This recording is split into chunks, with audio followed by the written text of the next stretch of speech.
안녕하세요. 아버님 때문에 이혼한 30대 여성이에요. 남편과 저는 지인의 소개로 만났습니다.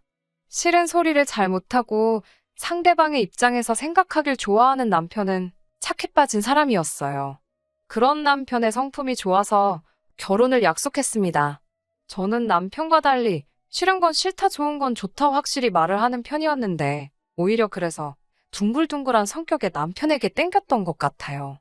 저희는 1년이 넘는 시간을 연애했고 부부의 영까지 맺게 되었지요. 결혼 당시 어머님은 혼자셨습니다.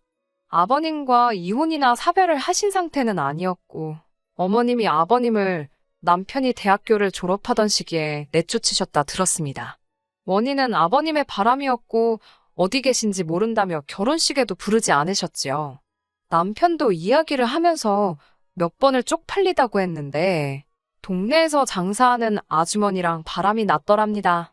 사실 아버님의 바람은 그때가 처음이 아니었고 어머님도 어느 정도는 이골이 나신 상태였기에 예전처럼 그냥 넘어갈 수도 있었을지도 모른다고요.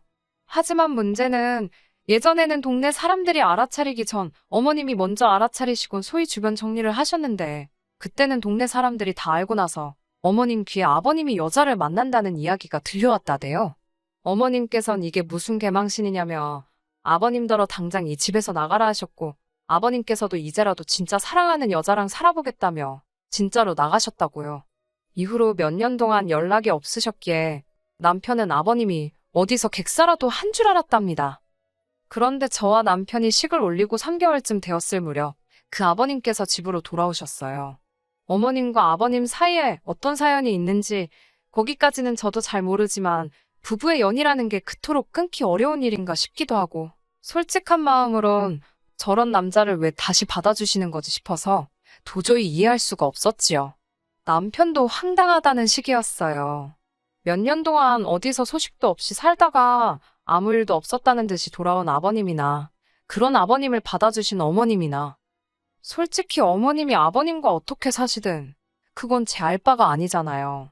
며느리 입장에서 걱정은 할 수 있었지만 옳다 그르다 말 한마디 하기가 쉬운 것도 아니었고요. 무엇보다 아버님이 돌아오신 게 제 결혼 생활에 영향을 끼칠 거라곤 상상도 못했네요. 여담이지만 며느리 사랑은 시아버지라지요. 저는 그런 기대는 애시당초 하지도 않았어요. 아버님이 돌아오시고 나서 얼마 지나지 않아 어머님이 왜 아버님을 받아주셨는지 알게 되었습니다. 어머님이 많이 아프셨더라고요. 며느리인 저도 몰랐고 자식인 남편도 몰랐던 일이었습니다. 비록 지금은 남편과 헤어졌지만 그때를 생각하면 지금도 죄송스러운 마음뿐이에요. 아무튼 어머님께서 돌아가시기 얼마 전 제가 왜 아버님을 받아주신 건지 여쭈어 본 적이 있습니다. 같은 여자로서 도저히 이해할 수 없었으니까요. 어머님께서 말씀하시기를 그래도 아버님이랑 남편은 부자지간인데 당신 때문에 부자지간을 끊어놓은 것 같아. 그게 늘 마음에 걸리셨답니다. 제가 자식이 없어서 이해를 할 수 없었던 걸까요? 지금도 저는 잘 모르겠어요. 아버님이 돌아오시고 반년이 채 되지 않아 어머님께서는 세상을 떠나셨습니다. 어머님 앞으로 되어 있던 재산은 전부 아버님 앞으로 돌아갔는데 불행인지 다행인지 그 재산은 많지가 않았어요.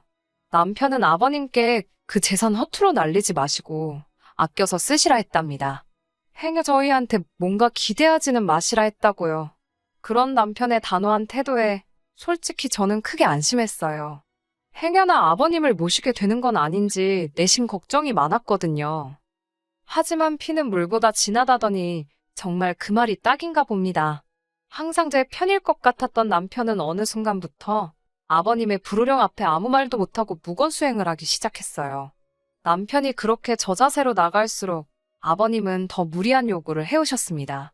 급기야 그날은 아버님께서 짐을 싸들고 저희 집에 오셨더라고요. 정말이지 그 일이라면 떠올리기도 싫지만 그래도 한번 이야기해보겠습니다. 그날도 평소처럼 저는 회사에서 일을 하고 있었는데 아버님으로부터 전화가 걸려왔습니다. 저희 회사는 보안상 핸드폰 사용이 자유롭지 못해요.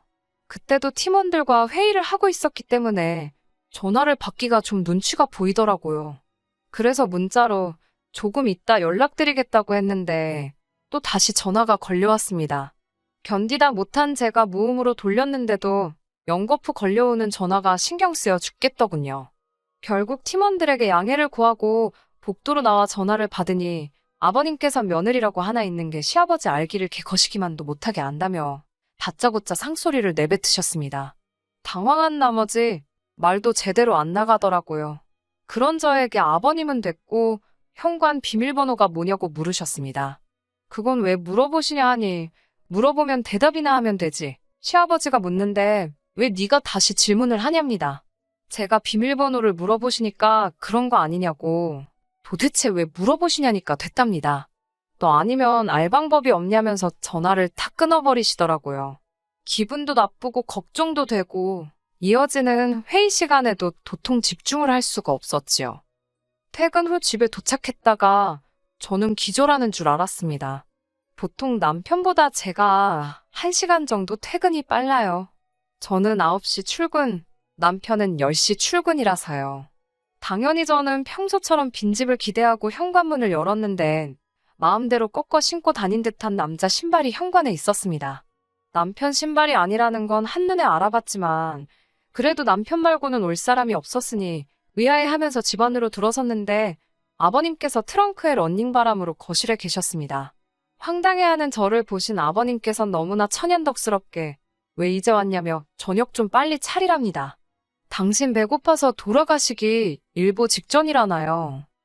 제가 어떻게 들어오셨냐니까 이 집엔 뭐 너만 사냐 내 아들도 살지 그러시더군요.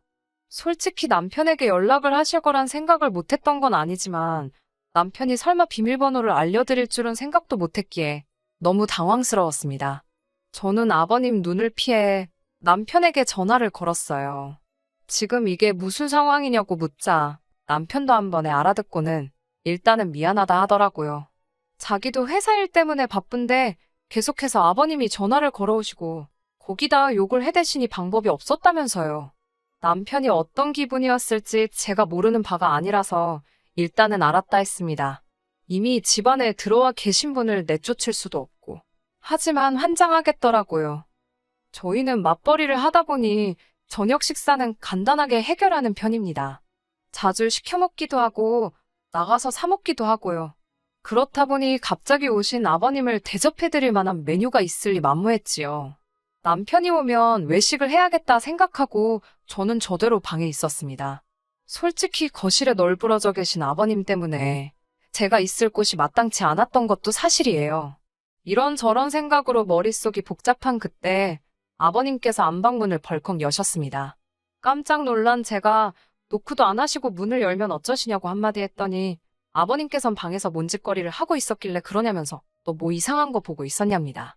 요새는 여자들도 그런 거 다 본다더니 너도 그런 거 보냐면서 기분 나쁜 표정으로 실실 웃으시는데 솔직히 순간 너무 무섭더라고요. 그때 다행히 현관문 비밀번호 누르는 소리가 들렸고 남편이 들어왔습니다. 남편에게 일단은 나가서 저녁을 먹자고 했고 그렇게 저희는 집 근처 부대찌개 집에서 저녁을 먹었습니다. 식사 내내 아버님 눈도 똑바로 못 쳐다볼 만큼 기분이 나쁘고 비위가 상하더군요. 식사를 마치고 집으로 돌아오니 아버님께선 멋대로 냉장고를 살피시곤 저더러 포도를 씻어달라 하셨습니다. 한 송이 씻어드리고 저는 방으로 들어가려는데 저와 남편더러 나와서 이리 좀 앉아보라 하시더군요. 또 무슨 말씀을 하시려고 저러시나 하니 당신이 이제 갈 곳이 없게 되었답니다. 당황한 제가 그게 무슨 말씀이냐 물으니 사정이 그렇게 되었다면 그런 줄 알지 넌 아까부터 뭘 그렇게 꼬치꼬치 물었었냐며 여자가 말이 많으면 그것만큼 꼴불견이 없답니다. 아버님의 수준 떨어지는 언행을 모르던 바는 아니었으나 아무튼 알고 보니 얼마 전 전세가 끝났고 그 보증금은 말하려니 또 열불이 올라오네요. 그 보증금은 유흥비로 다 탕진하셨답니다. 제가 알기로 어머님이 사시던 빌라 보증금이 4천 정도였는데 그걸 한 달도 안 걸려서 다 쓰신 거지요. 그래놓고 이제 와서 저희더러 당신을 책임지라는 소리셨습니다. 오갈 데 없는 애비를 버릴 거냐는 식으로 완전 배째라고 나오시는데 환장해서 미치고 팔짝 뛰겠더라니까요. 그런 아버님께 남편은 이렇다 저렇다 말도 똑바로 못하고 일단은 알겠으니 방법을 생각해보겠다며 들어가서 주무시라 하더군요. 안방으로 들어와 남편에게 뭘 생각해보겠다는 거냐고 나는 못 모신다고 했습니다. 그러자 남편이 한다는 소리가 우리 결혼할 때 어머니가 도와주지 않으셨냐입니다. 어머님이 도와주신 이야기가 여기서 갑자기 왜 나오냐고, 그리고 어머님만 도와주셨냐, 나는 뭐 빈손으로 왔냐고 따졌더니 그런 뜻이 아니랍니다. 다만 어머님이 우리를 안 도와주셨으면 그 돈은 자연스레 아버지 몫이 되었을 거 아니냐는 신박한 헛소리를 하더라고요. 제가 남편에게 지금 제정신이냐, 무슨 소리를 하는 거냐 따지니 남편도 자기도 미치겠답니다. 어떻게 해야 하겠냐는 거예요. 어머님도 돌아가셨고 아버님만 살아계신 건데 그런 아버님을 그럼 내쫓냐고, 그래야 속이 시원하겠냐며 오히려 저에게 따지고 들더라고요. 장인어른이었어도 이러겠냐면서요. 결국 남편과 이렇다 할 결론을 내리지 못하고 나를 샜습니다. 아버님은 개의치 않고 안방까지 들리게 코를 골며 주무시대요. 속도 편한 양반이시다 싶었지요. 저는 남편에게 그래 당장 가실 곳 없다는 분 내쫓지는 않겠다. 대신 나에게 어떤 것도 기대하지 말라 했습니다. 식사 새끼 차려드리는 것조차도 바라지 말라고요. 남편은 못마땅한 듯 했지만 일단은 알겠다고 했고 그렇게 휴전을 하게 되었습니다. 막상 말은 그렇게 했지만 나이 드신 아버님께 알아서 차려 드시라 하자니 마음이 영 불편하더라고요. 어쩔 수 없이 간단하게나마 아침 식사를 차려드렸습니다. 고맙다는 말을 기대하고 한 건 아니었지만 아버님께선 제가 차린 밥상을 보시더니 국도 하나 없고 아침부터 늙으니 목 막혀 돼지라고 이래놓은 거냐 하시더군요. 저는 그래도 나름대로 신경 써서 좋은 마음으로 해놓은 건데 욕이나 먹으니 기분이 좋았겠어요? 드시기 싫으시면 마시라 하고 치우려더니 냅두랍니다. 시애비가 한마디 했다고 뽀로로 성질 부리는 꼴 좀 보라나요. 출근도 해야 되고 아침부터 영양가 없이 짐 빼기도 싫어서 간신히 눌러 참았어요. 그렇게 3일 정도 지났을 무렵이었습니다. 퇴근하고 집에 왔는데 아버님이 안 보이시더라고요. 어디 외출이라도 하셨나 생각하고 안방문을 열었다가 기절하는 줄 알았습니다. 아버님이 속옷 차림으로 저희 침대에 누워 계시더라고요. 민망하고 낯뜨거운 상황에 저도 모르게 고개를 돌리고 아버님 지금 이 방에서 뭐 하시는 거냐고 소리를 질렀습니다. 그러자 아버님께선 당신 방이라고 준 방은 갑갑하시답니다. 그러면서 이참에 당신이 이 방을 쓰고 싶다고 방을 바꿔 쓰자 하시더군요. 어처구니가 없는 아버님의 말씀에 그게 무슨 말씀이시냐고, 어떻게 방을 바꿔 쓰냐고 물었습니다. 엄연히 저희는 이 집 주인이고 부부이고 두 사람이니 큰 방을 쓰는 거고 아버님께서는 냉정하게 말하자면 손님이시니 작은 방을 쓰는 게 당연하지 않냐고 물었어요. 게다가 결혼할 땐 아버님이건 어머님이건 모시고 살게 될 거란 이야기도 없었고 솔직히 합가를 해야 될 거라곤 생각지도 못했거든요. 아버님께선 당신이 이 집에서 가장 큰 어른인 만큼 큰 방을 쓰는 게 도리에 맞다고 우기셨습니다. 동서고금의 시아버지가 쪽방을 썼다는 이야기는 당신이 들어본 적이 없으시잖아요. 아버님이 쓰시는 방, 절대로 쪽방 아니었습니다. 단지 안방엔 붙박이 장이 있고 작은 방엔 없고 그 차이였어요. 아무튼 저는 저대로 아버님은 아버님대로 같은 소리를 여러 번 반복하고 있었는데 남편이 들어왔습니다. 그러자 아버님이 먼저 나서서는 남편에게 이야기 좀 하자고 하시더군요. 저는 남편도 저랑 같은 생각을 할 거라 확신했습니다. 하지만 그런 제 믿음은 얼마 가지 않아 산산조각나 부서지고 말았네요. 남편은 아버님의 말도 안 되는 억지 소리를 한참 들어주더니 저에게 아버님 말씀이 틀린 것만은 아니랍니다. 저나 남편은 직장 생활을 하느라 기껏해야 자는 게 전부이지 않냐며, 하지만 집에 하루 종일 외롭게 쓸쓸히 계시는 아버님은 방마저 작으니 얼마나 답답하시겠냐고 그러더군요. 그러니 이참에 안방은 아버님께 내어드리자입니다. 집에 계시는 아버님이라도 편하게 지내실 수 있도록 배려해드리자면서요. 어이가 없어서 제가 아주 효자났다고 한껏 비아냥거렸어요. 남편은 그런 저에게 무조건 싫다고만 하지 말고 한번 생각을 해보랍니다. 저더러 경제학과 나오지 않았냐면서 아버님께 안방을 내어드리는 게 더 경제적이고 효율적이라는 생각이 안 드냐고 하대요. 하나를 보면 열을 안다는 말이 있잖아요. 아버님이 저희 집에 오시게 된 경위도 마음에 안 드는데 남편 입장을 봐서 100번 참고 양보한 상황이었습니다. 그런데 이번에는 무슨 굴러들어온 돌이 박힌 돌 빼내는 것도 아니고 멀쩡히 제가 쓰고 있는 안방을 내놓으라 하시니 사람이 뻔뻔해도 이렇게 뻔뻔할 수가 있나 싶더라고요. 그리고 이건 시작에 불과할지도 모른다는 생각을 하니 등줄기에 식은땀이 촥 흐르더라고요. 똥을 꼭 집어 먹어봐야 할 필요는 없다 생각하고 남편에게 마지막으로 속마음을 털어놓았습니다. 아버님하고 같이 살기로 한 지 며칠이나 됐다고 벌써 이렇게 당신과 싸워야 하는 거냐고 지친다고요. 그러자 남편은 저더러 어쩌라는 거냐입니다. 돈도 없고 갈 곳 없다는 아버님을 내쫓기라도 해야 직성이 풀리겠냐고요. 이 와중에 저를 더 열받게 한 건 아버님이 보여주신 태도였습니다. 차라리 좀 미안한 척이라도 하고 계시면 저도 부모가 있는 자식된 입장에서 아버님께 그렇게 모질게는 하지 않을 거예요. 하지만 아버님은 남편이 말 한마디 할 때마다 더 기가 사셨는지 역시 내 아들 옳은 소리만 한다는 둥, 저같이 독한 여자랑 사는 아들이 불쌍하다는 둥, 그리고는 급기야 남편에게 하신다는 말씀이 밖에 나가면 괜찮은 여자가 발에 채이게 널렸는데 절 내보내고 당신이랑 둘이 살잡니다. 살림도 안 하고 기만 센 여자 데리고 살게 못 된다나요. 그 말을 듣는 순간 시쳇말로 꼭지가 돈다고 그러지요? 제가 딱 그랬습니다.